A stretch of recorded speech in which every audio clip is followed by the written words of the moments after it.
अस्सलाम वालेकुम, a very good morning from new Pakistan. मैं हूं आपकी host Hina Salman. Viewers, what a historic moment for Pakistan.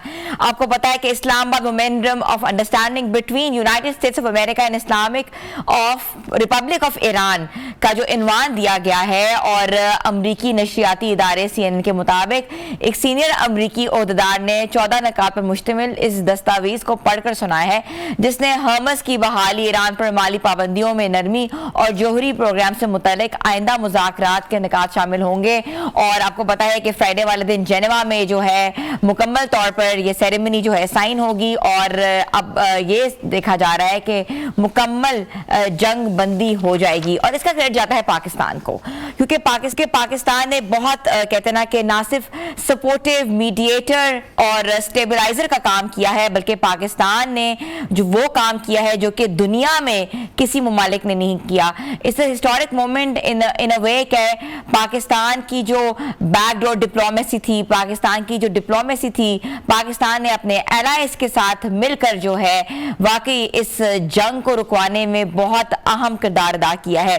और इसके साथ साथ वजीर आजम पाकिस्तान मियां मोहम्मद शहबाज शरीफ ने भी ऐलान किया है कि अमेरिका और ईरान के दरमियान इस्लामाबाद मुफाहमती और कहते ना के तौर पर एक इलेक्ट्रॉनिक दस्तखत हो चुके हुए हैं, जबकि दोनों ममालिक की क़यादत ने इस मुआहदे की तौसीक भी कर दी है।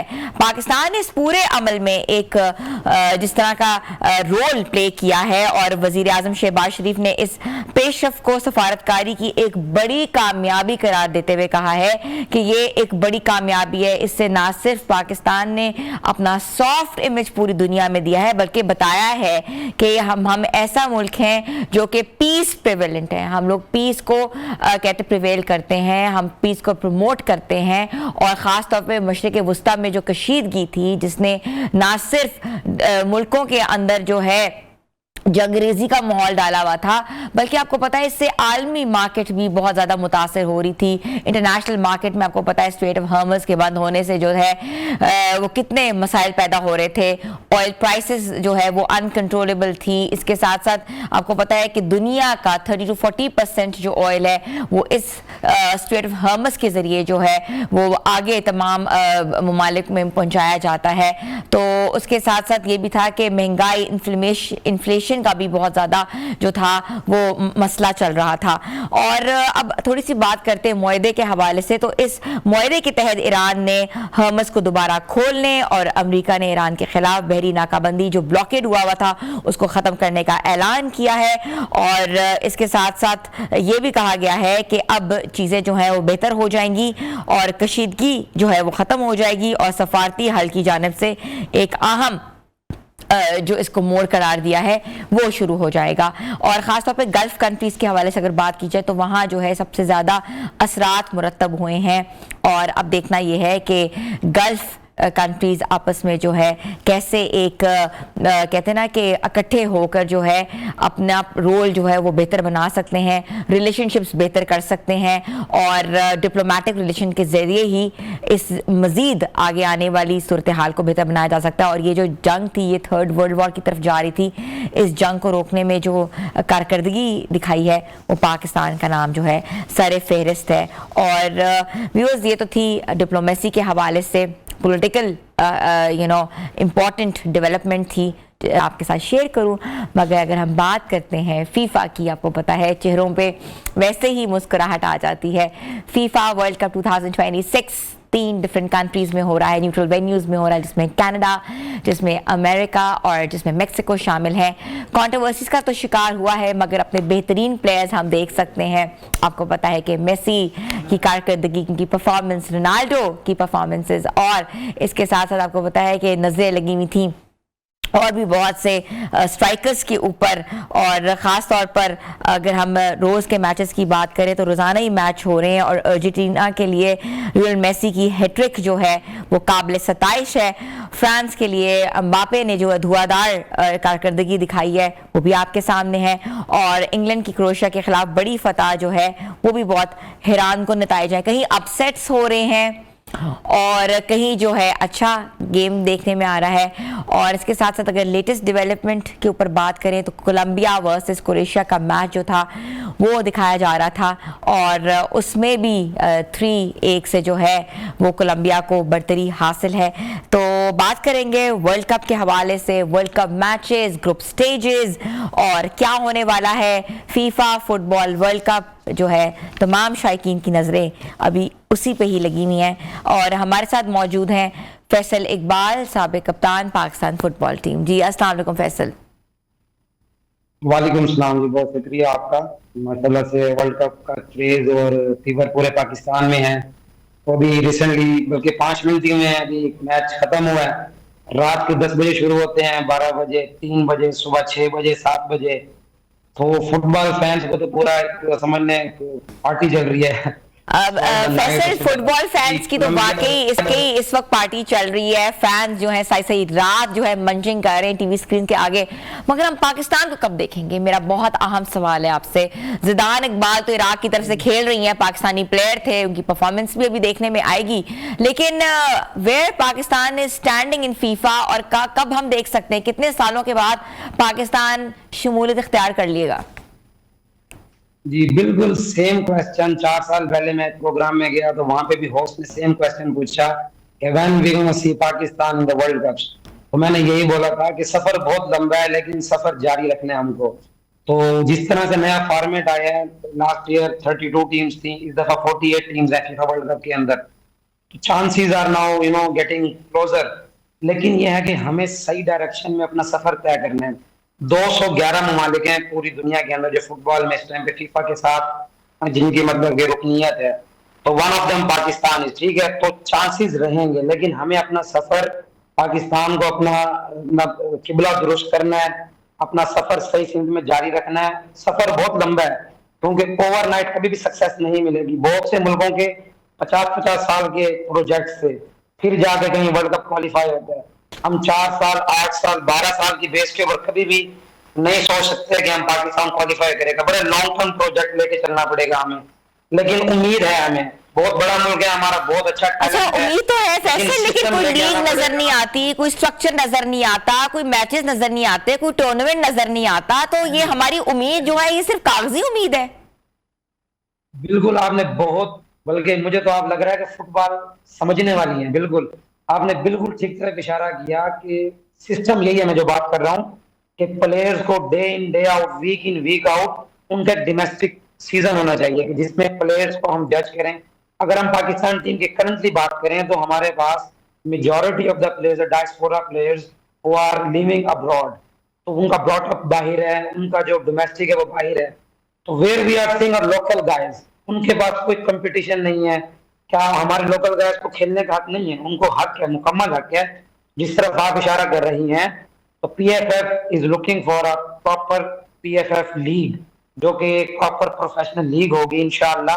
हम उम्मीद करते हैं कि बहुत जल्द शुरू हो और हमारे प्लेयर्स को वीक इन वीक आउट, ना सिर्फ प्लेयर्स को बल्कि हमारे फैंस को, we are the 8th biggest market in Asia जो फुटबॉल देखते हैं। और जैसे भी हम बात कर रहे थे, रात से लेके सुबह तक आप देखें माशाल्लाह, कराची देखें, लाहौर, इस्लामाबाद, हर जगह पे आपको एक फीवर नजर आते हैं। और फिर हम सब आपस में सवाल यही करते हैं कि पाकिस्तान कब, जिस तरफ आप इशारा कर रही हैं। अच्छा फीफा ने तो अपना ऑफिस खोल के भी पाकिस्तान से बंद कर दिया था। वहां जो हालात नजर आए थे कुछ साल पहले, आपको पता ही है, सारे ऑफिशियल जो थे वो देख के हैरान हो गए थे जब टीम ने विजिट किया था इधर। सॉरी कहां पे? मैं कह रही हूँ कि फीफा ऑफिशियल्स ने जब पाकिस्तान विजिट किया था तो हैरान हो गए थे देख के ऑफिस में हो क्या रहा है वहां।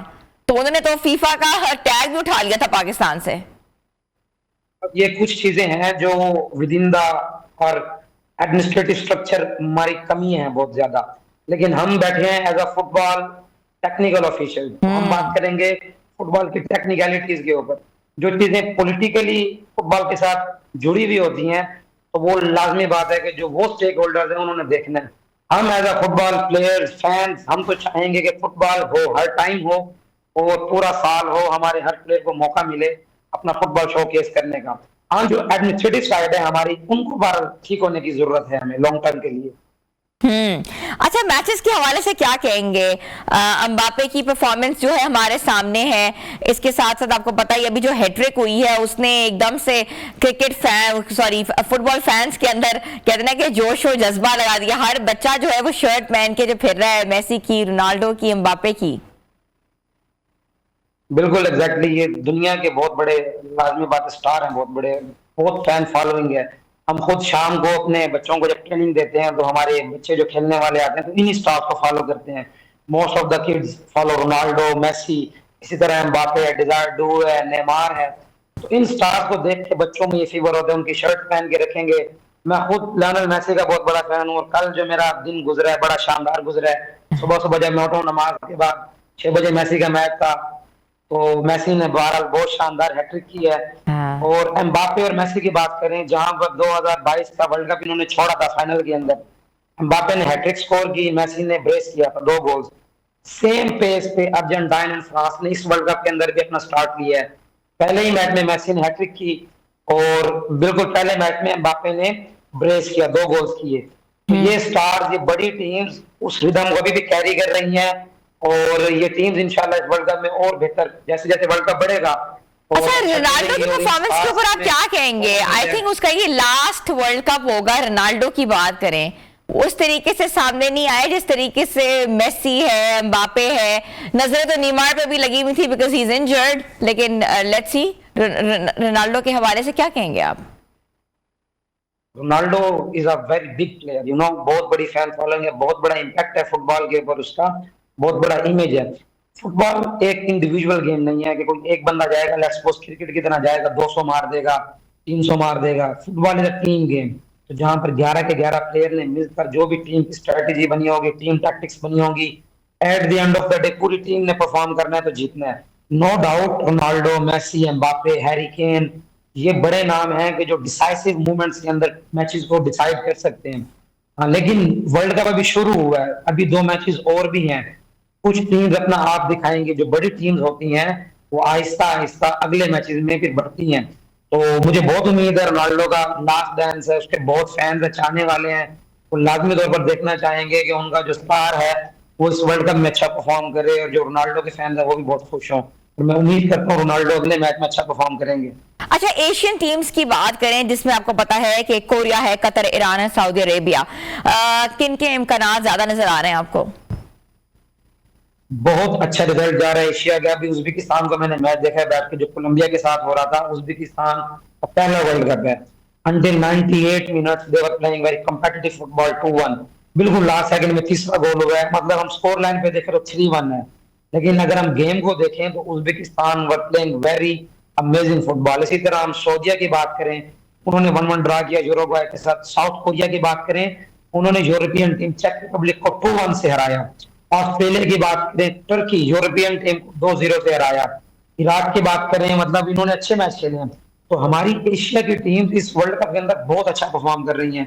ईरान की बात करें, न्यूजीलैंड के साथ उन्होंने ड्रा किया, जापान ने नेदरलैंड को ड्रा किया। तो हमारी एशियन टीम्स बहुत अच्छा परफॉर्म कर रही है और हमें बड़ी उम्मीद कोरिया से, जापान से और specially Iran and Australia, these are massive teams in Asia और वो परफॉर्म भी कर रही हैं उसी तरह से फीफा वर्ल्ड कप के अंदर। फैसल इकबाल, हमें आप लोगों से बड़ी उम्मीद है कि आप जो है साबिक कप्तान भी हैं, लेकिन देखना यह है कि आगे आने वाले बच्चों को कैसे आप लोग ट्रेन करते हैं, और आप लोग ही हैं जो कि इस स्ट्रक्चर को बेहतर कर सकते हैं और पाकिस्तान में फुटबॉल फीवर को इन करा सकते हैं, और one day Pakistan will be representing FIFA. तो थैंक यू सो मच। तो viewers, FIFA football world cup के मैचेस आपके सामने हैं, परफॉर्मेंस की प्लेयर्स जो हैं। अच्छा, एक बात समझ ही नहीं आती कि इनके जो प्लेयर्स हैं बूढ़े होते नहीं। हमारे प्लेयर्स तो कहते हैं आज सीजन में हम अच्छा परफॉर्म करेंगे, वो बेचारा कभी खेलते अगर हम क्रिकेट की बात करें और कभी नहीं खेलते, कभी उनका अच्छा चल रहा होता टाइम, लेकिन इन प्लेयर्स का तो हर वक्त अच्छा चल रहा होता है, काम करते हैं अपने ऊपर। तो आई थिंक क्रिकेटर्स को भी सीखना चाहिए। छोटी सी ब्रेक पे जा रहे हैं, आप लोग हमारे साथ रहें।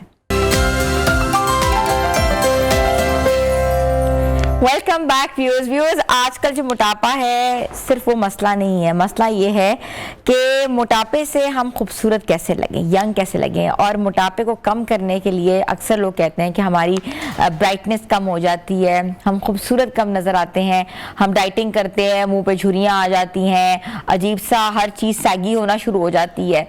लेकिन कहा जाता है कि अगर आपने मोटापा कम करना है तो जिम से ज़्यादा योगा जो है वो इस पे ज़्यादा इम्पैक्ट डालता है। इट्स इम्पैक्टफुल बिकॉज योगा से कम किया हुआ जो वेट है वो कभी वापस नहीं आता, आता भी है तो बहुत देर से वापस आता है। और हमें ये लगता था कि योगा से वेट कम हो ही नहीं सकता, yoga is just a lifestyle, आप स्ट्रेचिंग करें, अपने आप को रिफ्रेशिंग फील कराएं, मगर योगा से वेट कम होता है।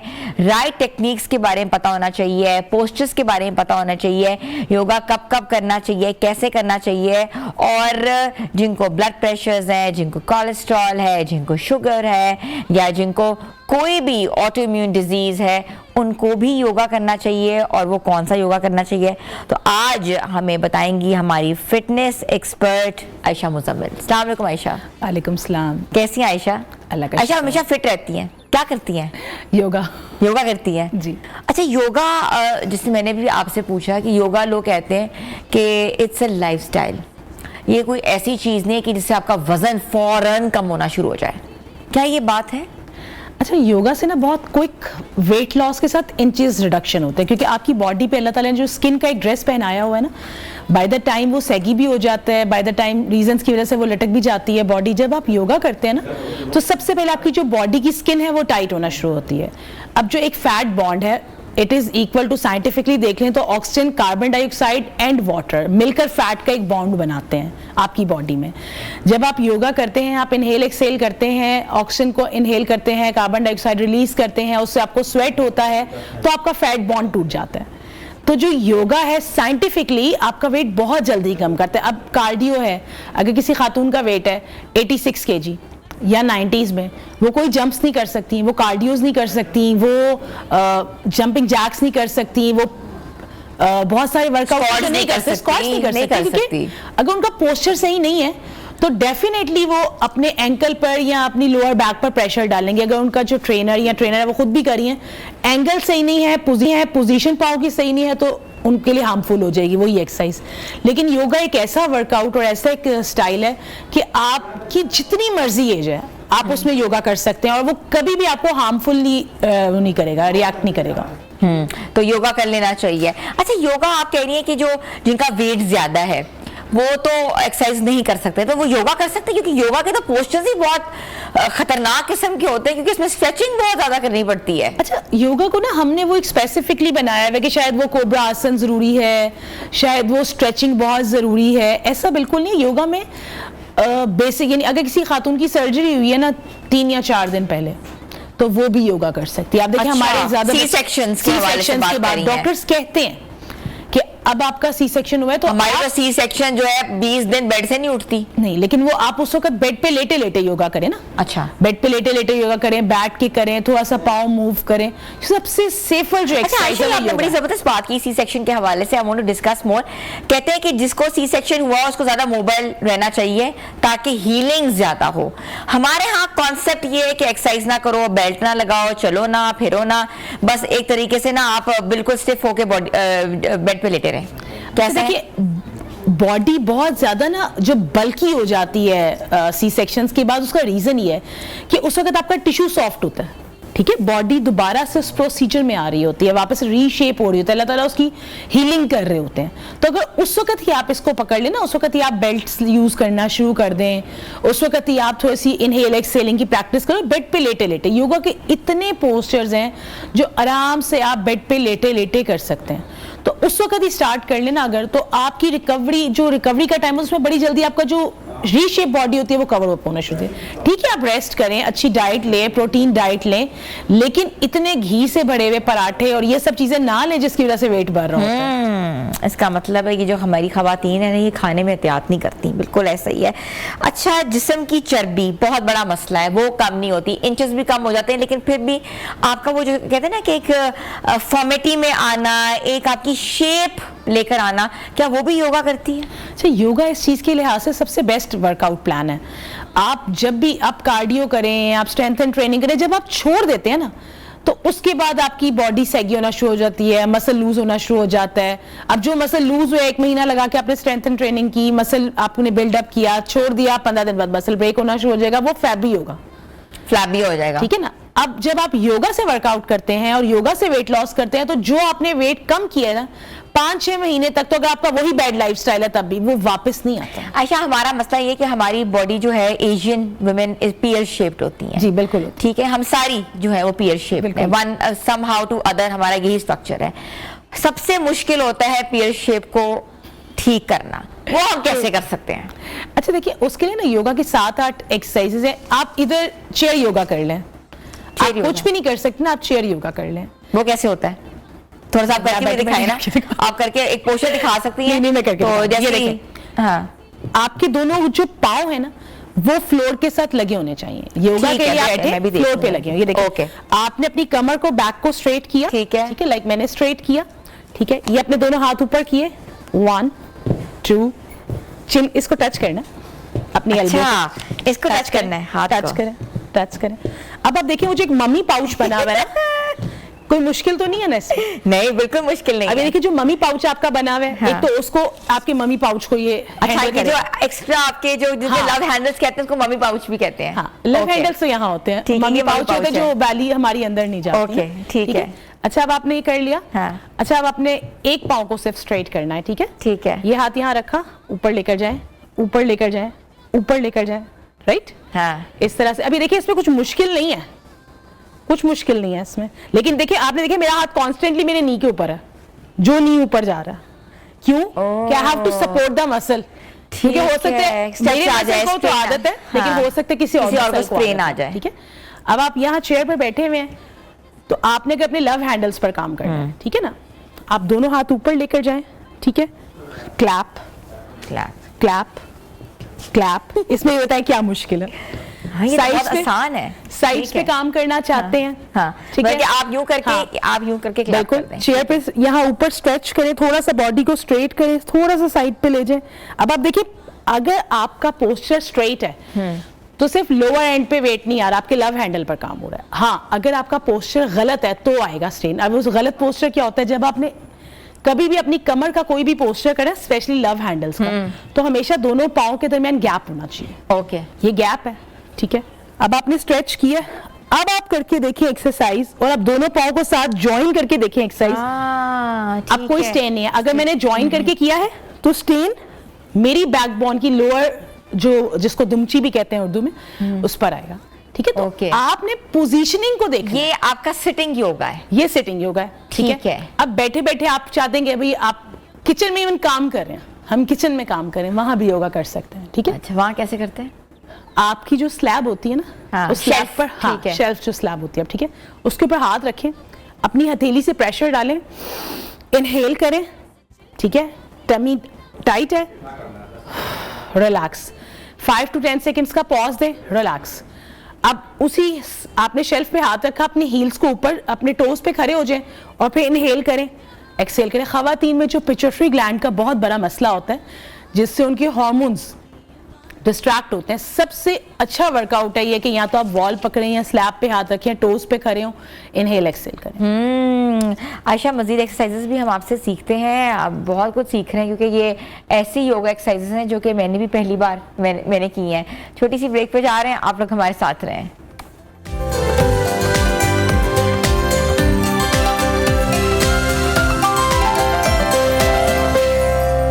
Welcome back viewers. योगा के ज़रिए हम चर्बी कम भी कर सकते हैं, अपना वेट रिडक्शन भी कर सकते हैं, मगर योगा के स्टेप्स पता होना चाहिए। और आज हमें आयशा मुजम्मिल, जो फिटनेस एक्सपर्ट हैं, हमें बता रही हैं कि आपने हर पोजीशन में, सिटिंग हो, स्टैंडिंग हो, और अगर आप लेटे हुए हो तो योगा कैसे करना है। आयशा, आपने सिटिंग पोजीशन में तो योगा बताया हमें, अगर हम लेटे स्टैंडिंग पोजीशन में खड़े हुए हैं फिर हम योगा कैसे करें? देखिए, स्टैंडिंग पोजीशन में और लेट के योगा सबसे ज़्यादा आसान है। अगर आप खड़े हुए हैं तो आप अपने दोनों पाँव ज़मीन पर रखें, हाथों को साइड्स पर रखें और अपने टोज पर खड़े हों, आहिस्ता आहिस्ता दोनों हाथ ऊपर लेकर जाएं, इनहेल और एक्सहेल करें, और 10 टाइम्स इस पोजीशन को छोड़ दें, फिर अपने दोनों पाँव के दरमियान डिस्टेंस क्रिएट करें, फिर दोबारा से ऐसे इनहेल एक्सहेल करें और रिलैक्स करके छोड़ दें, फिर अपनी साइड्स पे चले जाएं, 10 टाइम्स छोड़ दें। और सबसे बड़ी बात है, आप अपने सांस को होल्ड करना सीखें।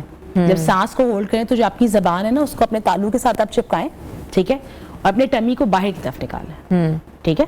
10 सेकेंड होल्ड करें, फिर जब आप एक्सहेल करें तो आप अपने सांस को वापस जब लेंगे तो आपका पेट अंदर की तरफ होगा।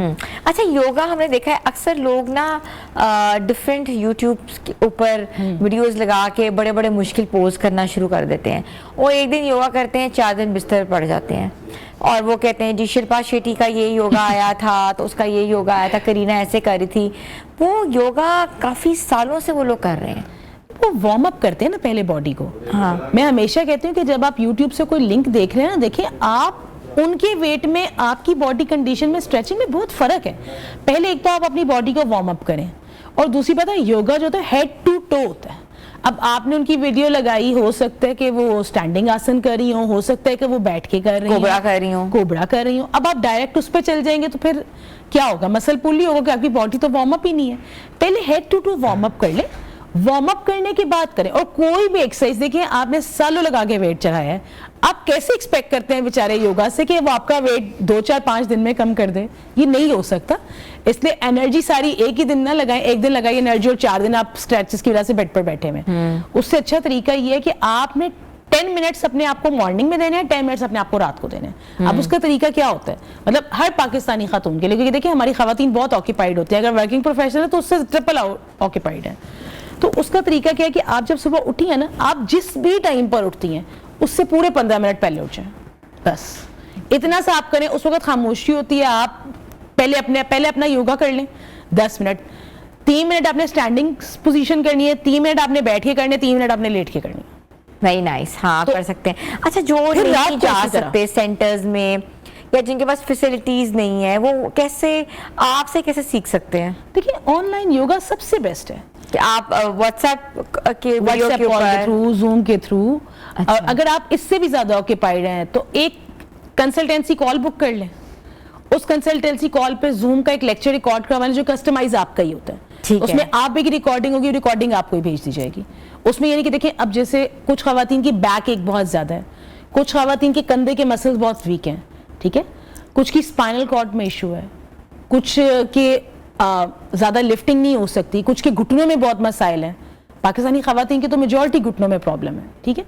तो आप अपना हर एक की एक्सरसाइज आपको सूट नहीं करती, जो आपकी बॉडी टाइप है ना, उसकी इलास्टिसिटी के मुताबिक ट्रेनर के साथ एक लेक्चर ले लें, जूम पर रिकॉर्ड करवा लें, उसको प्रैक्टिस करें 2 हफ्ते, उसके बाद अपने लेक्चर से अगले 2 हफ्ते का ले लें। अगर आप बहुत ऑक्यूपाइड हैं, आपको लगता है मेरा टाइम नहीं मैनेज होता, नहीं तो अच्छा सजेशन ये होता है कि पहले कम से कम 1 महीना अपने ट्रेनर के साथ लाइव सेशन लें, ताकि वो जो आपकी बॉडी में चेंजेस आ रहे होते हैं ना, वो उसको ऑब्जर्व कर सके और उसके मुताबिक करें, क्योंकि ट्रेनर के पास मल्टीपल प्लान्स होते हैं आपकी बॉडी के अकॉर्डिंग। तो उसको अगर आप देखें तो ज्यादा अच्छी बात है। आप इस तरीके से अपना कस्टमाइज लेक्चर जो है वो बुक भी कर सकते हैं। अब चीजें आसान हो गई, टेक्नोलॉजी का दौर है, हर चीज बड़ी है। अच्छा, डाइट प्लान आयशा, जैसे कि हम पहले ब्रेक पे भी बात कर रहे थे कि डाइट प्लान बहुत ज़रूरी होता है कि आप पूरा दिन फाका करें, उसके बाद बिस्किट का पैकेट खोल के खा लें तो आपने कैलोरीज पूरी ले ली। ट्रू। तो क्या करना चाहिए उसके लिए डाइट? अच्छा, वेट लॉस जो है ना या फैट लॉस, ये एक मैनेजमेंट है, ठीक है। अब आप सिर्फ डाइट से अपना वेट कम नहीं कर सकते, आप सिर्फ किसी डिटॉक्स सोल्यूशन से अपना वेट कम नहीं कर सकते, एक्सरसाइज, आपने तीनों चीजों को ऐड करना है। बैलेंस ऐड कैसे करना है आपने? जब आप डाइट ले रहे हैं ना, तो अब होता क्या है, एक दिन शौक में आके भूखे रह लिया, आज ये भी नहीं खाएंगे, और कल आपने उससे ट्रिपल कैलोरी ले ली। अच्छा, मैंने तो कुछ कितने भी हमारे मतलब कॉलीग्स हैं ना, और कॉर्पोरेट वाले या ट्रेनर्स हैं, मेंटोर्स हैं, उनका फेवरेट जो नाश्ता, तो सुबह नाश्ता करना नहीं, चाय बिस्किट। चाय बिस्किट। आपने चाय बिस्किट के नाम, चाय बिस्किट 1500 कैलोरी तो ले ली, 115 कैलोरी एक बिस्किट में। आपके पैकेट में 8 थे 10 थे, आप मल्टीप्लाई कर लें। आप अगर एवरीडे की चाय पी रही हैं तो 200-250 कैलोरी उसमें भी ऐड कर लें, क्योंकि ट्रांसफॉर्म्ड मिल्क है ना, एवरीडे मतलब जितना भी व्हाइट पाउडर मिल्क जितना वो ट्रांसफॉर्म मिल्क है। तो आपको ट्रांस फैट जिसको बोलते हैं, ट्रांस फैट जिसको बोलते हैं, और ट्रांस फैट कम नहीं होता। तो आप जो पाउडर मिल्क है ना, उसको इग्नोर कर दें, उसकी बजाय आप वैसे, हाँ आपको चाय की जैसे खवातीन शौकीन है, आप पत्ती, इलायची और पानी वाली चाय पी लें, कम से कम वेट तो नहीं भरेगा। ब्लैक टी, हाँ ब्लैक टी पिए, बिल्कुल ज्यादा लेते हैं वो ले लें। Ayesha, thank you so much for your entire lecture. और ये जो वेट लॉस जर्नी है, हम रोज कोई ना कोई ऐसी चीज आपको बताते हैं जिससे तमाम जो ख़वातीन हमें देख रही हैं उनका वज़न जो है वो घर बैठे बैठे कम हो जाए। बच्चे आजकल छुट्टियों पे हैं, माओं को बहुत काम है, सेंटर्स जा नहीं सकती, तो एटलीस्ट आप वीडियो के ऊपर ही देख के जो है अपने आप को कहते हैं कि फिटनेस के उस दायरे में ला सकती हैं। छोटी सी ब्रेक पे जा रहे हैं, आप लोग हमारे साथ रहें।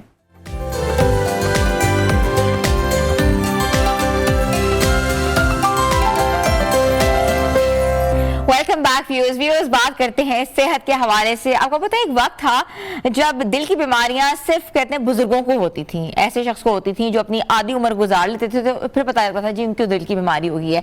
मगर with the passage of time, जिस तरीके से टेक्नोलॉजी आगे जा रही है, वैसे ही उस टेक्नोलॉजी के साथ साथ बीमारियां भी जल्दी जो है वो लागू होना शुरू हो रही है। यंगस्टर्स को जो है जितना ज्यादा कार्डियक अरेस्ट, हार्ट अटैक्स की रेशो बढ़ रही है, उसका कोई कहते हैं ना कि आप उसकी कोई फिगर्स और फैक्ट्स एंड फिगर्स के बारे में नहीं आप बात कर सकते, क्योंकि आए दिन जो है अगर हम बात करें तो 25 ईयर्स से लेके 50 साल की उम्र के दरमियान जो बच्चे हैं, जो यंगस्टर्स हैं, उनको भी दिल की बीमारियां हैं और उन दिल की बीमारियों में वो लोग मुब्तला हो चुके हैं। कहते ये हैं कि आपका फूड इंटेक ठीक नहीं है, लाइफस्टाइल इंटेक नहीं सही है, आप पूरा दिन जो है काम करते हैं, रात को आप इतना ज़्यादा खाते हैं और फिर आप सो जाते हैं, एक्सरसाइज नहीं आप कर रहे।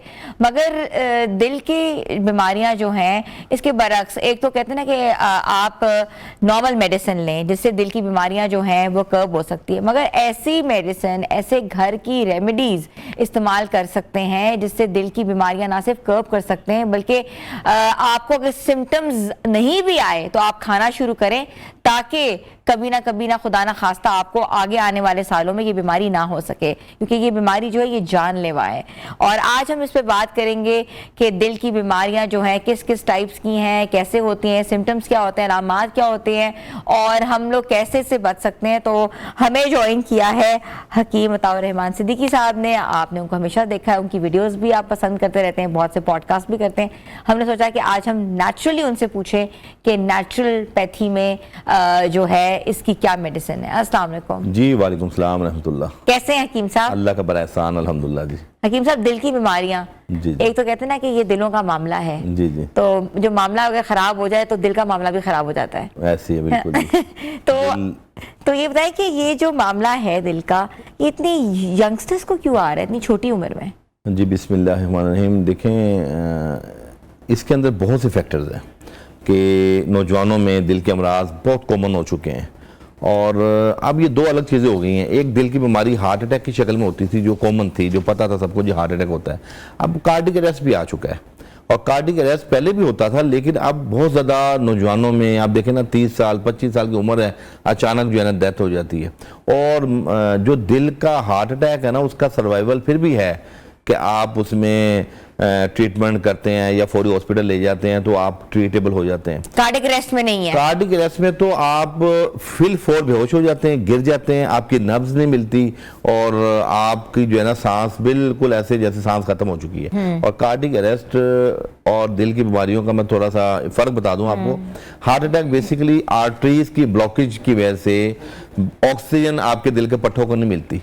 ये एक सप्लाई इशू है, सप्लाई का इशू है, ठीक है। लेकिन जो कार्डियक अरेस्ट है ये इलेक्ट्रिकल इशू है, यानी बिजली एकदम चली जाएगी तो अंधेरा हो जाता है, ब्लाइंड हो जाता है बंदा। इसी तरह आपका इलेक्ट्रिकल सिस्टम जो है, कार्डियक अरेस्ट से पहले कुछ ना कुछ सिम्टम्स तो आते ही है ना कि इंसान एकदम से तो कार्डियक अरेस्ट नहीं होता ना, कोई ना कुछ को बीमारी कहीं ना कहीं चल रही होती होगी। हाँ, ये बड़ा कीमती सवाल है आपका कि बेसिकली कार्डियक अरेस्ट जब होता है ना, देखें दिल, मैं आपको बता दूं, दिल की बीमारियां हमें उस दिन हमें पता लगता है कि हम दिल का मरीज हैं जिस दिन हमें हार्ट अटैक होता है। लेकिन हमारी 15-20 साल की बदपरहेजी, बेहतियाती और बेअतदाली हमें मुसलसल हमारी आर्टरीज को ब्लॉक कर रही होती है। लेकिन हम उस दिन अपने आप को दिल का मरीज समझते हैं जिस दिन हमें हार्ट अटैक होता है, जबकि हम पहले से ही दिल के मरीज होते हैं। आपने जो सवाल किया कि जी इसकी कोई इब्तदाई अलामात तो होंगी ना, इब्तदाई अलामात इतनी आसान है जिनको हम इग्नोर कर देते हैं, यानी हम उसको किसी खाते में नहीं लेके आते। क्या अलामात? मिसाल के तौर पर हर वक्त फटीग का रहना, थकावट, सुस्ती रहना, थोड़ा सा भी आप चल रहे हैं, सीधी चल रहे हैं, इवन के टेलीफोन पे बात कर रहे हैं तो आपका सांस फूल रहा है। हाँ, सीढ़ियां चढ़ना है, एब्सोल्युटली, सीढ़ियां चढ़ना तो दूर की बात, पैदल चल रहे हैं आप, 2 कदम पैदल चल रहे हैं, आपका सांस फूल रहा है। आप नंबर 2, नंबर 3, आपको ब्लोटिंग हो रही है, खाने के बाद तबीयत भारी बोझिल हो रही है। नंबर 4, आपका पूरी तरह सांस नहीं आता, सांस टूटता है। कुछ लोग देखे ना, आप सांस यूं खींच के लेते हैं, हालांकि वो दमे के मरीज नहीं है, कुछ भी नहीं है। उनसे कहें, वो कहते हैं ये मेरे बचपन से मैं ऐसे ही लेता हूँ सांस। ओ भाई, समथिंग रॉन्ग। बचपन से ऐसा कुछ नहीं होता। बचपन का नहीं, आपके अंदर कोई ना कोई कीमियावी कमी है, कोई कोलेस्ट्रॉल लेवल ज्यादा है, या आपकी आर्टरीज में ब्लॉकेज आ रही है ड्यू टू एनी रीजन। अच्छा, आखिर में क्या होता है जी, इसमें नमनेस आती है, हाथ पांव का सुन होना। ये 4-5 कॉमन चीजें हैं जो हर बंदा महसूस करता है मेरे अंदर मौजूद है, लेकिन वो इसको समझता है कि शायद ये रूटीन की चीजें हैं। कार्डिक अरेस्ट के अंदर आपने कहा ना कि जी हमें कोई अलामत, इनिशियल कोई अलामत नहीं आती। आपको याद है 2-2.5 माह कबल एक टीचर थे जो बच्चों को, हाँ, साल पहले की बात है कि वो पढ़ाते पढ़ाते एकदम से गिर गए, एकदम गिरे। हाँ। ये कार्डिक अरेस्ट है जिसके अंदर आपका सर्वाइवल नहीं होता। आपने भी 2 दिन पहले की बात की है, एक रावलपिंडी में एक बंदा जो है झूले पे बैठा हुआ था, वो झूला ले रहा था और वो एकदम से जब उन्होंने खोली है बेल्ट तो वो ही वाज डेड। हाँ, वो कार्डिक अरेस्ट हुआ है उसको।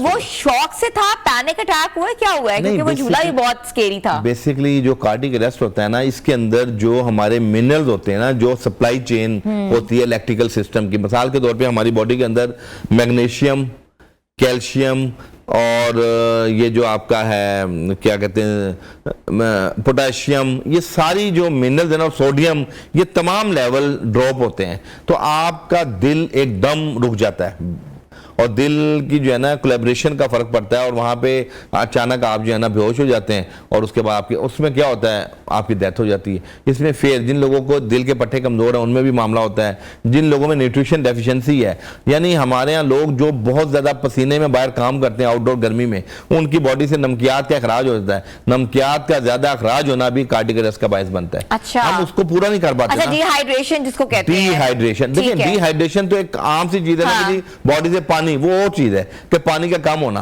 लेकिन उस पानी के साथ जो इलेक्ट्रोसाइट्स थे, जो सोडियम लेवल था, एब्सोल्युटली वो हमारी बॉडी से निकल जाते हैं। ठीक है, तमाम इलेक्ट्रोसाइट से लेके sodium level, magnesium level, zinc level, वो अच्छा उसको हम पूरा नहीं कर पाते।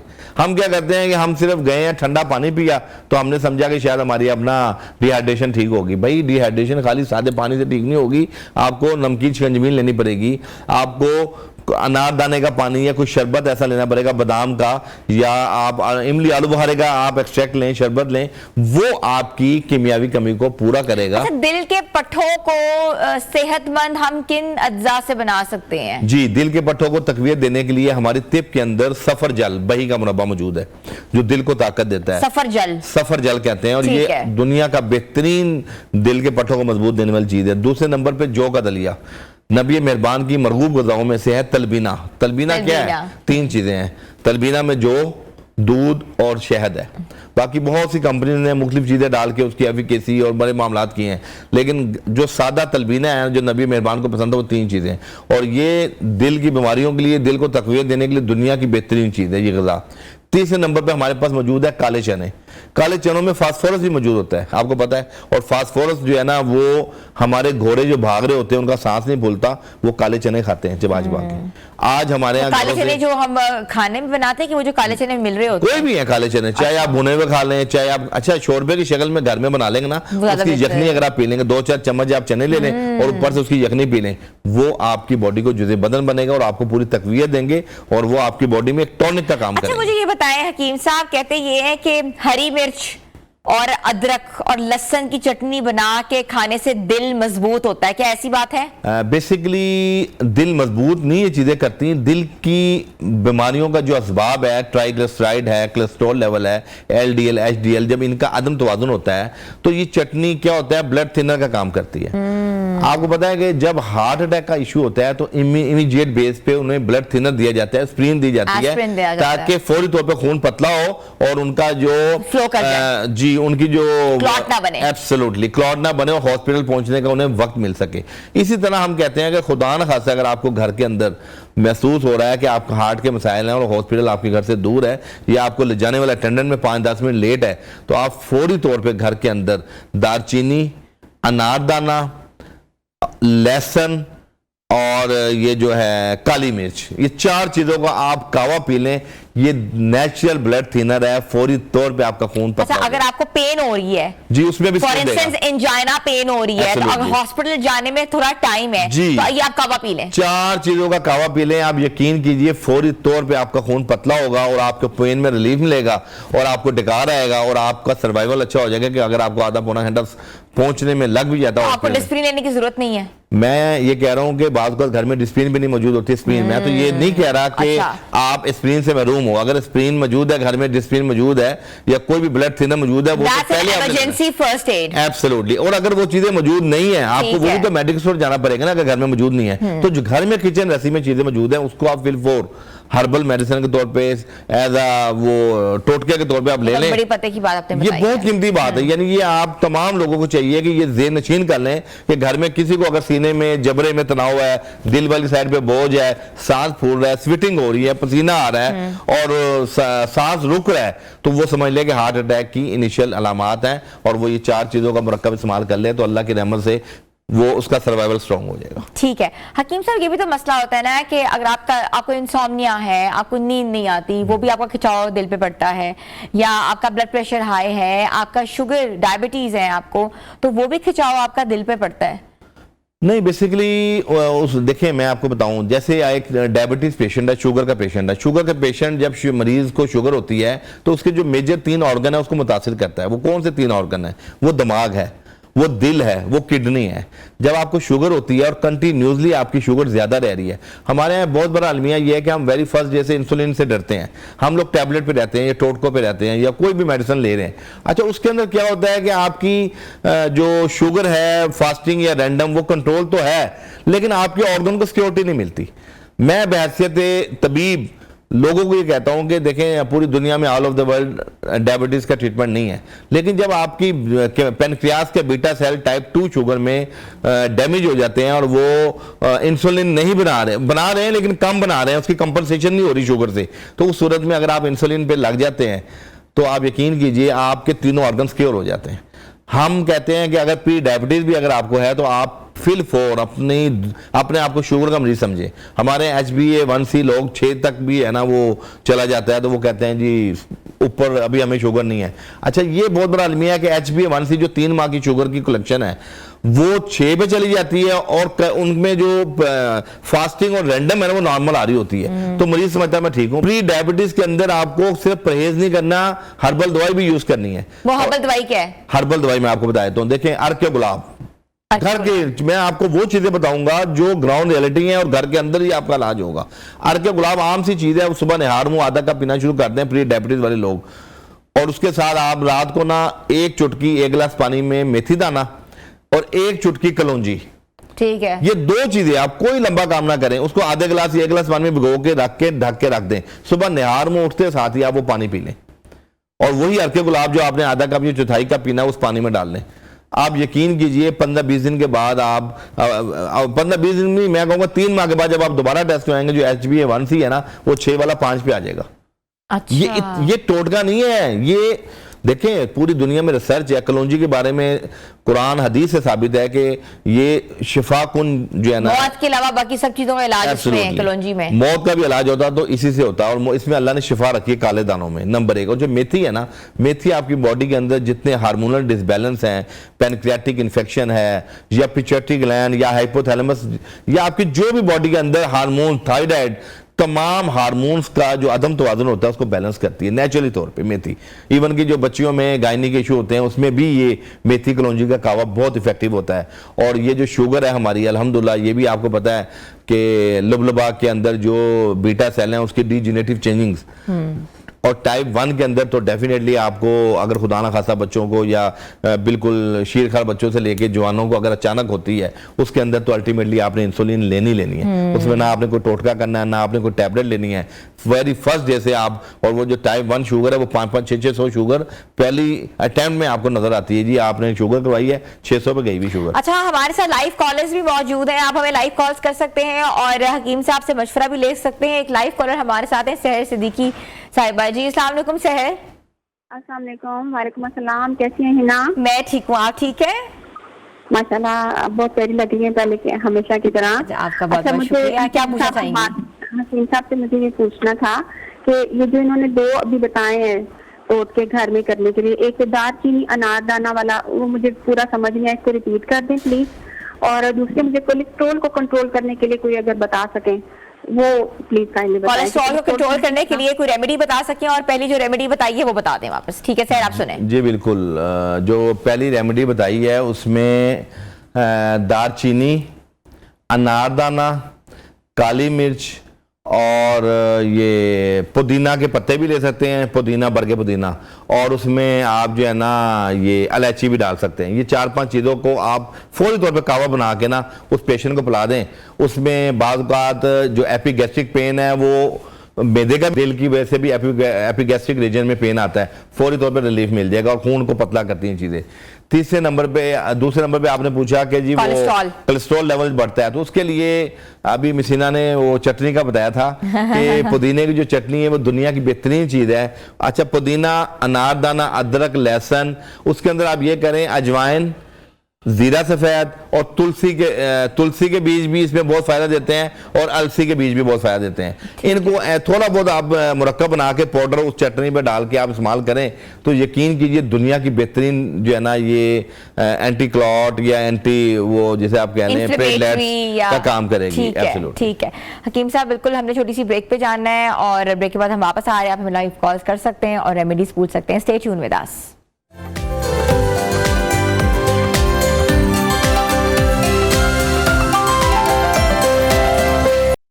वेलकम बैक व्यूअर्स, हम बात कर रहे हैं दिल की सेहत के हवाले से और नेचुरोपैथी में इसमें कौन कौन सी रेमेडीज मौजूद हैं। आप हमें लाइव कॉल्स भी साथ कर सकते हैं, अपने मसाइल भी हकीम अताउर रहमान साहब के साथ डिस्कस कर सकते हैं। हकीम साहब, दिल का अस्थमा क्या होता है? हाँ जी, कार्डिक एस्थमा बेसिकली इसमें क्या होता है कि जी हार्ट की और लंग्स की कोलैबोरेशन का इशू बनता है, जिसमें आपके पट्टे जो है ना उसमें सोजिश आ जाती है और सांस बहुत फूलता है। थोड़ा सा भी आप चलेंगे सांस फूलेगा। कुछ लोगों के ना पाँव बहुत सूजते हैं, आप कभी देखेंगे ना, और उन पाँव के अंदर गड़ा पड़ता है।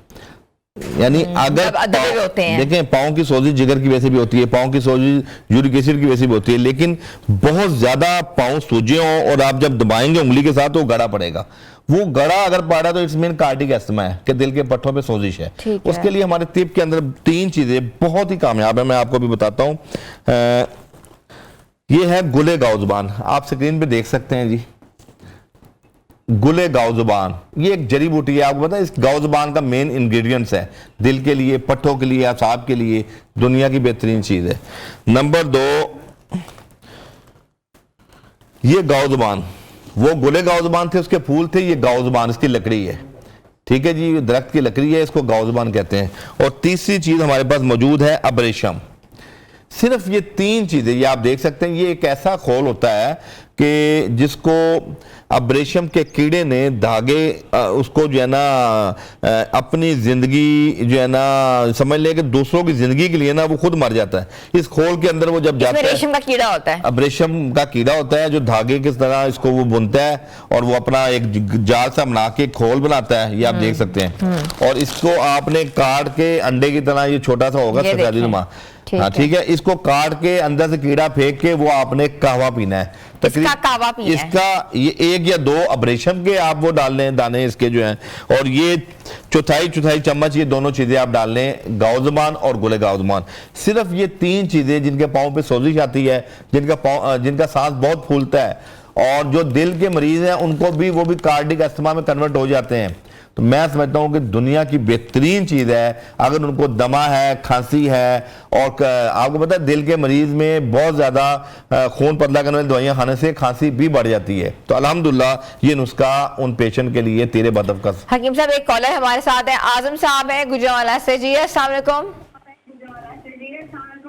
वालेकुम सलाम जी, ये क्या नाम है हकीम साहब से बात करवानी जी, आप पूछिए, सवाल प्लीज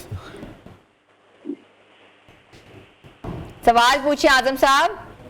सर हकीम साहब, शुगर के बारे में मैं पूछना है, ये जो दर्द होती है ना शुगर के साथ पट्टियों में, ये इसके बारे में सर। जी बिल्कुल आदम साहब, शुगर की वजह से जो असाबी कमजोरी और जिस्म में दर्दें होती हैं, देखें इसमें ना न्यूरोपैथी भी होती है और पूरे फिजिक असाबी निज़ाम भी वीक होता है। तो इसके अंदर मैंने अभी प्रोग्राम के दरमियान में बताया था कि शुगर के लिए हिफ्ज़ मतकद्दुम जो प्री डायबिटीज लोग हैं उनके लिए कलौंजी और जो एक चुटकी और एक चुटकी मेथी दाना, आप उसमें ना रिंग वाली दालचीनी भी डाल सकते हैं, एक आध छोटा सा टुकड़ा, और इसको रात को भिगो दें, सुबह उठ के छान के फून के पी लें। गर्म नहीं करना, वैसे ही पीना है, तो आपकी जितनी बॉडी में दर्दें हैं वो ठीक हो जाएंगी। इसके अलावा शुगर के मरीज के लिए हम अर्क गुलाब भी बताते हैं, अर्क गुलाब का भी आप इस्तेमाल करते हैं। और तीसरे नंबर पे हमारी एक दवाई है, पूरी दुनिया के अंदर मशहूर है, इंडियन वो स्पीशीज है जिसको अश्वगंधा कहते हैं, असगर नगूरी कहते हैं।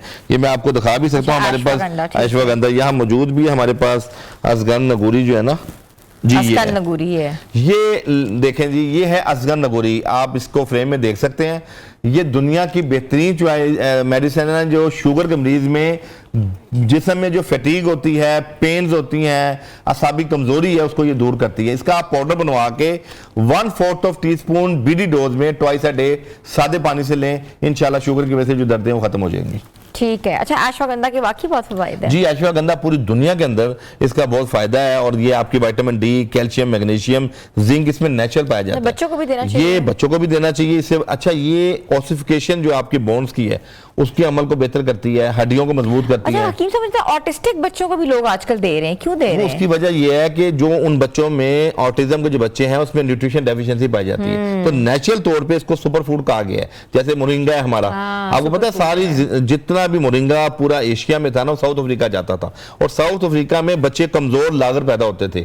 और जब वहां पिछले 10-15 साल से मोरिंगा सुहांजने का इस्तेमाल बढ़ाया गया है, तो अब जो वहां बच्चों की पैदाइश हो रही है वो चेंज हो चुकी है और बच्चों की हड्डियां मजबूत हो चुके हैं। तो ये करिश्मा और कमाल होता है कि जब आप किसी कंट्री में बच्चों को वो डाइट देंगे तो पूरे बच्चे जो है ना वो जो है ना सेहत के हवाले से बहुत बेहतर हो जाएंगे। अच्छा, दिल की कमजोरी के हवाले से बात की थी आपने, असाबी पट्टों के हवाले से बात की है हमने, अस्थमा के हवाले से बात की है, और ऐसी चीज जो कि आप बता रहे थे कि अच्छा एक कॉलर भी हमारे साथ है, ताहिर साहब है सरगोदा से। जी अस्सलाम वालेकुम ताहिर साहब। जी वालेकुम सलाम। डॉक्टर साहब से जी मेरा सवाल है कि अपना मैंने ना मेरा पिछले साल पित्ते का ऑपरेशन हुआ था। ठीक है। तो उसमें मैं काफी अर्सा अच्छा चलता रहा, लेकिन अभी जो है ना वो कुछ दिन, महीना 1.5-2 महीने हो गए हैं। हालांकि मैंने कुर्बानी पे भी काफी एहतियात की है, तो जो है ना चीज ऐसे लगता है जैसे ना कोई उफार सा आ गया, चीज वहां से ना हजम नहीं होती। तो काफी, हालांकि बहुत लाइट डाइट में लेता हूँ, तो इसके लिए हकीम साहब मशवरा दीजिएगा। जी मोहतरम, देखें पित्ते का ऑपरेशन तो आपने करवा लिया, पित्ता अल्लाह पाक की एक स्टोर की अहमियत रखता था। एक चीज हमारी बॉडी में जिगर एक बाइल बनाता है जिसको हम सफरा कहते हैं, बाइल।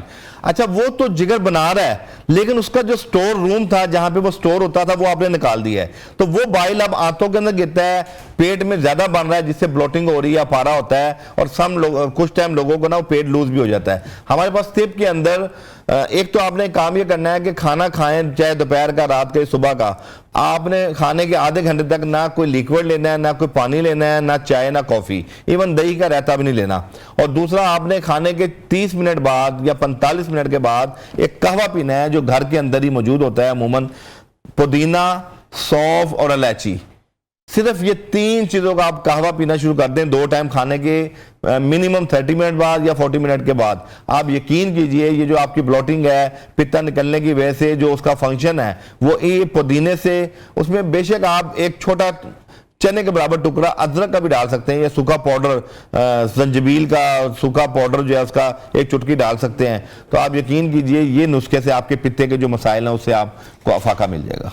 अच्छा, पिता निकल भी जाए तो मसला नहीं होता? नहीं, मसला तो होता है। अल्लाह ने कोई भी चीज ऐसी बेसूद तो पैदा नहीं की, लेकिन चूंकि मेडिकल जदीद मेडिकल साइंस में इसका इलाज नहीं, वो ऑपरेट करते हैं। लेकिन अल्हम्दुलिल्लाह ये आपको बता दूं कि हमारे तिब के अंदर पित्ते की पत्तियां भी निकलती हैं, ये 5-6 पत्तियां निकल जाती हैं, मल्टीपल स्टोन्स भी लोगों की निकली हैं, और बड़े बड़ी जो आप कहने ना 3 mm और 4 mm कलेक्टिवली जो हो जाती हैं वो भी अल्हम्दुलिल्लाह निकली। अच्छा, ये तो बड़ी जबरदस्त बात है। अच्छा, एक और कॉलर हमारे साथ है, नूरे फातिमा है लाहौर से। जी अस्सलाम वालेकुम। अस्सलाम वालेकुम। वालेकुम सलाम जी। आप बहुत प्यारी लग रही हैं आप ही। बहुत बहुत शुक्रिया आपका नूरे। आप क्या सवाल पूछना चाहेंगी? मैंने एपिलेप्सी और ऑटिज्म के बारे में पूछना है। एपिलेप्सी और ऑटिज्म, सवाल क्या है जी। कि जिनको हो जाए उनको क्या करना मुझे चाहिए? एपिलेप्सी है, एपिलेप्सी और ऑटिज्म है, फिट्स पड़ते हैं मुझे। जी बेटे देखें, एपिलेप्सी बेसिकली डॉक्टर ने ऑटिज्म का भी कहा है। मैं आपको टेस्ट बताता करवाएं। चलूं, बिल्कुल ठीक है। देखें, एपिलेप्सी एक अलग बीमारी है, ऑटिज्म एक डिफरेंट बीमारी है। एपिलेप्सी बेसिकली मिर्गी को कहते हैं, और वो जो है ना उसका दौरा पड़ता है और इंसान 1-2 मिनट के लिए वो बेहोश हो जाता है, उसके मुंह से झाग निकलती है, ये मुख्तलिफ चीज़ें होती हैं। अच्छा, एपिलेप्सी का आप ऑटिज्म पे शो करें। ऑटिज्म पे हमने बहुत से शोज किए हुए भी हैं, हम फिर भी करेंगे। हम नेक्स्ट आपको शो पता है। प्रॉपर ऑटिज्म पे करेंगे, और करेंगे। ऑटिज्म इस टाइम पाकिस्तान में बहुत तेजी से बढ़ रहा है, लेकिन ये बड़ों में कम है बीमारी, छोटे बच्चों में जो लोग बहुत मोबाइल का एक्सेस यूज एपिलेप्सी कर पे रहे भी हैं। शो करेगा आप। एपिलेप्सी पे भी करेंगे। एपिलेप्सी का क्या हल है? कोई ऐसी चीज जिससे फिट्स जो है कम हो जाए? या देखिए, मैं अभी फिलहाल आपको, चूंकि ये पूरी एक डायग्नोज होती है, क्लिनिकल पैथोलॉजी को देख के कोई ना कोई डायग्नोज करना चाहिए। हम कोशिश करते हैं हम कोई ऐसी चीज जो सेल्फ मेडिकेशन में पेशेंट के लिए नुकसान दे हो कभी रिकमेंड नहीं करते, लेकिन एक खमीरा है जो कॉमन है, गाओ ज़बान जदवार उदे सलीब। खमीरा, गाओ ज़बान जदवार उदे सलीब, आप कोई भी ट्रीटमेंट ले रहे हैं, किसी पैथी का भी ट्रीटमेंट ले रहे हैं, हाफ ऑफ टीस्पून ये बेटे आप शुरू कर दें इस्तेमाल करना, तो आई होप के विद इन 1 मंथ फर्क आपकी पड़ेगा। जो सक्सेस रेशियो बेहतर होगी, और आपके जो फिट्स पड़ रहे हैं, झटके पड़ रहे हैं, वो भी नहीं पड़ेंगे। अच्छा नूरे, अपना नंबर हमारे प्रोडक्शन टीम को पीछे लिखवा दें, इंशाल्लाह will call on you on the programme. हम अब जब भी करेंगे ऑटिज्म या एपिलेप्सी के हवाले से, इंशाल्लाह। ठीक है। अच्छा हकीम साहब, बड़े बड़े मसाइल हैं लोगों के, बिल्कुल ऐसे लेकिन ही ये कि अल्लाह ताला ने हमें बेश बहा जो है कुदरती इजाद चीज़ों से दिए हुए हैं, ऐसी जिससे हम लोग इलाज मुमकिन करा सकते हैं। पीसीओएस के हवाले से, आप पता है आउट ऑफ टॉपिक जा रहा है, लेकिन मुझे किसी ने कहा था कि हकीम साहब से पीसीओएस के हवाले से ज़रूर पूछना कि पीसीओएस का मसला ये कि चेहरे पे बाल भी है, मोटापा भी बहुत ज़्यादा है, और हम कैसे ख़त्म कर सकते हैं? पीसीओएस के लिए मैं देखें, ये होता है पिकॉज भी कहते हैं, और ये Polycystic ओवरीज के अंदर सिस्ट बन जाते हैं, और वो पानी की थैलियाँ होती हैं, और तिब के अंदर इसका बेहतरीन और कामयाब इलाज मौजूद है। मैं समझता हूँ कि अपने ऑपरेशन से पहले आप इसको हर्बल मेडिसिन में लाजमी ट्रीट करवाएं। अच्छा, हमारे पास यहाँ कुछ चीजें मौजूद पीसीओएस हैं। का ऑपरेशन भी होता है? होते ऑपरेशन है, जदीद मेडिकल साइंस में तो पीसीओएस का ऑपरेशन करते हैं, जैसे देखिए, फेब्राइट्स यंग का होता है। बच्चियां हैं जिनकी शादियां भी ना हुई, वो कैसे यही कर तो सकती अलमिया है हैं? कि हम कहते हैं जो बच्चियां अनमैरिड हैं उनको तो ऑपरेशन की तरफ सोचना भी नहीं नहीं चाहिए। चाहिए। तो इसलिए ये कोशिश करें कि हर्बल मेडिसिन देखें। सबसे पहली बात यह है कि हमारे बच्चों की जो डाइट है वो सारी सिंथेटिक हो चुकी है। हम लोग ये Artificial। मुरगन चीजें और ये बेकरी फास्ट फूड का बहुत ज्यादा कसरत से इस्तेमाल है। मुर्गी का इस्तेमाल बेदरेग हमारे हो रहा है। आप बच्चे मायोनीज, केचप और मुख्तलिफ किस्म की चटनियां खा रहे हैं। मैं कहता हूं जब तक आप कुदरती चीजों को अपनाएंगे नहीं तो ये ठीक है। बीमारियां नहीं खत्म होती। एक कॉलर है हमारे साथ, अब्दुल मजीद साहब है कराची से। जी अस्सलाम वालेकुम। वालेकुम अस्सलाम। जी अब्दुल मजीद साहब, क्या पूछना चाहेंगे? मेरा सवाल ये है कि डॉक्टर साहब से, मेरे अंकल हैं, उसको तकरीबन काफी टाइम से साल खन हो गया, उसका बीपी जो है अप डाउन होता है, खाने के बाद यकदम उसका लो हो जाता है, नाश्ते के बाद भी लो हो जाता है, तो कोई भी इसकी डिसीजन नहीं मिल रही, कोई मेडिसिन नहीं मिल रही जिसके हवाले से उसको मैं गाइड कर सकूं। आपके हवाले से कोई तिब्बी मशवरा? हकीम साहब। जी बिल्कुल, ब्लड प्रेशर लो होना जो है ना, इसके दो जो है ना असबाब हैं। वजूहात होती हैं। एक वजह असाबी कमजोरी होती है, जब आपके असाब बहुत कमजोर होते हैं उस वजह से भी आपका ब्लड प्रेशर ड्रॉप करता है, और खाने के फौरी बाद। दूसरे नंबर पे हमारे ब्रेन्स के अंदर हाइपोथैलेमस होते हैं जो आपकी बॉडी की पीएच को कंट्रोल करते हैं। अच्छा, उसकी खराबी की वजह से भी दिमागी तौर पे कोई खलल पैदा हो जाए, सोजिश पैदा हो जाए, तो उसमें भी ब्लड प्रेशर आपका ड्रॉप करता है। हमारी तिब के अंदर हम तो ये कहते हैं कि एक तो आप अपनी डाइट को बेहतर करें। मिसाल के तौर पर उबला हुआ अंडा है, इसका इस्तेमाल किया जाए रेगुलर बेस पे। नट्स वगैरह ले सकते हैं जो गर्मी में भी बादाम है, किशमिश है। नंबर 3, नमकियात की कमी को पूरा किया जाए, उसके लिए नमकीन शिकंजबीन बेहतरीन मशरूब है। एक गिलास दोपहर की यानी कि दिन मगरिब से कबल आप डेली पीना शुरू कर दें। जिन लोगों का बहुत ज्यादा बीपी ड्रॉप रहता है वो बेहतर हो जाएगा उसमें। अच्छा, नमकीन शिकंजबीन में लोग क्या करते हैं, लीमू, पानी और उसमें सादा वाइट नमक डालते हैं। मैं कहता हूं कि 3 नमक को आप मिक्स करके ना घर में रख लें। जैसे आप काला नमक, काली मिर्च, काला नमक, काली मिर्च और पिंक साल्ट, इनको मिक्स कर लें, इसका पाउडर बना के 1 चुटकी डालें। ये आपका लो ब्लड प्रेशर का कामयाब इलाज है। ठीक है, अब्दुल मजीद साहब सुन रहे हैं, एडवाइस ले ली होगी। हकीम साहब, सवाल तो बहुत ज़्यादा है, लेकिन ऑफ कोर्स कॉल्स भी आपके सामने आ गए, लेकिन टाइम बहुत कम है। हम रेगुलरली आपके साथ सेशंस रखेंगे ताकि जो हमारे व्यूअर्स हैं उनको पता हो कि आपका इस दिन का सेशन है। व्यूअर्स, आज का प्रोग्राम आपको कैसा लगा? अपना फीडबैक जरूर दीजिएगा, आपका फीडबैक हमारे लिए बहुत ज़रूरी है। हमारे सोशल पेजेस पर जाके तमाम वीडियोज़ आप देख सकें जिन्होंने मिस की हो। मिलेंगे कल नए प्रोग्राम के साथ, अपनी होस्ट को इजाज़त दें, अल्लाह हाफिज़।